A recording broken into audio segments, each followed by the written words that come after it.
Lis Franc's Structure and Types of Injury by Nikki Thomas, Caitlin Waddell, J.P. Swanson, and Maddie Anderson. So what is the Lis Franc injury? It's when one or more of the metatarsal bones are displaced from the tarsus. This can be either torn ligaments or broken bones. This injury is usually caused when there's excessive energy applied to the midfoot, and many times it's seen in traffic collisions or industrial accidents. As you can see in this picture, if you look at the metatarsal bones on the foot, they are displaced from where they really should be.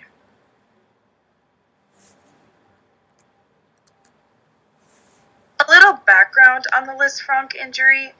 It became known when a French surgeon named Jacques Lis Franc de Saint Martin saw this fracture in a lot of cavalrymen back in the 1800s.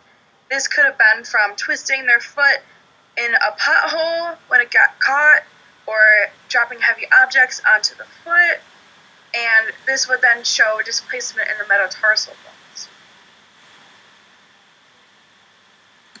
Lis Franc injuries occur within the Lis Franc joint complex.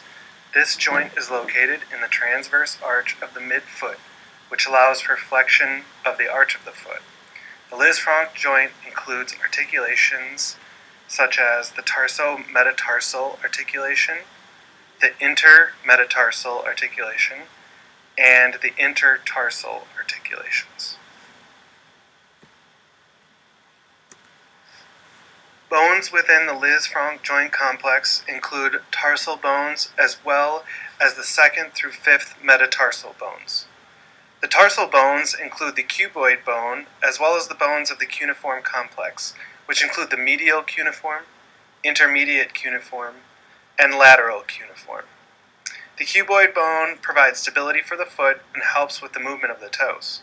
The medial cuneiform anchors several of the ligaments in the foot, and the intermediate cuneiform is very important for the flexibility of the foot.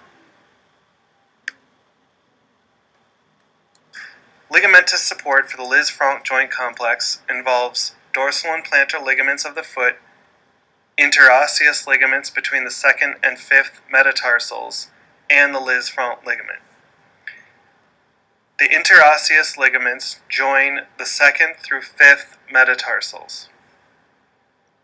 The Lis Franc ligament extends obliquely from the lateral side of the medial cuneiform to the medial aspect of the base of the 2nd metatarsal. It's comprised of 3 bands. The dorsal ligament band is the weakest. It's shown in red in the picture on the bottom left of this slide. The interosseous ligament, which is considered the proper Lis Franc ligament, is the blue band in the picture.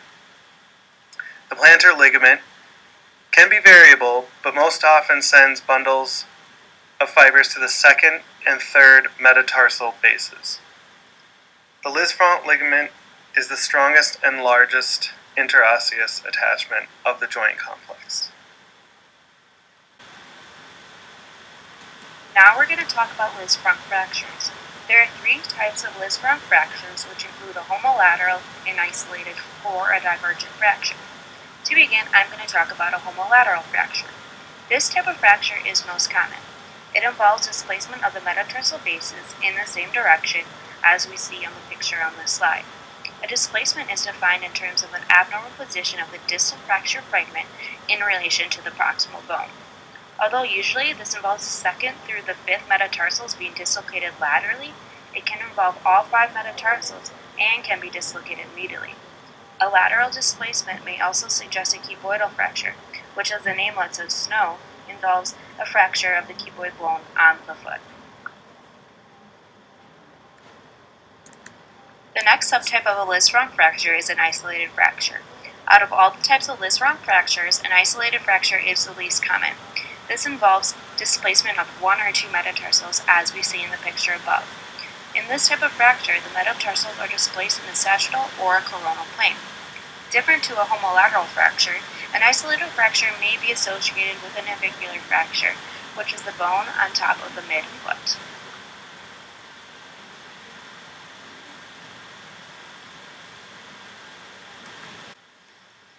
The next type of fracture that we will talk about is a divergent fracture, which this is the lateral dislocation of the second through the fifth metatarsals and the medial dislocation of the first metatarsal.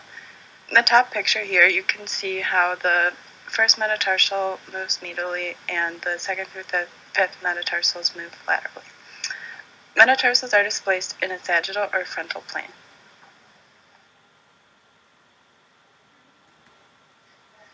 So as for some clinical application of Lis Franc's fracture, this always occurs from trauma on the foot, and it may happen with a simple fall atop a foot that is flexed, which this is pretty common among football and soccer players. It also could happen from direct trauma to the foot, such as motor vehicle accidents, water skiing, direct pressure atop the foot. When there's direct trauma, this causes a more severe injury, and there are likely multiple fractures and dislocations of bones. In the next slide, we will show an example of how direct pressure atop the foot can cause a Lis Franc's fracture.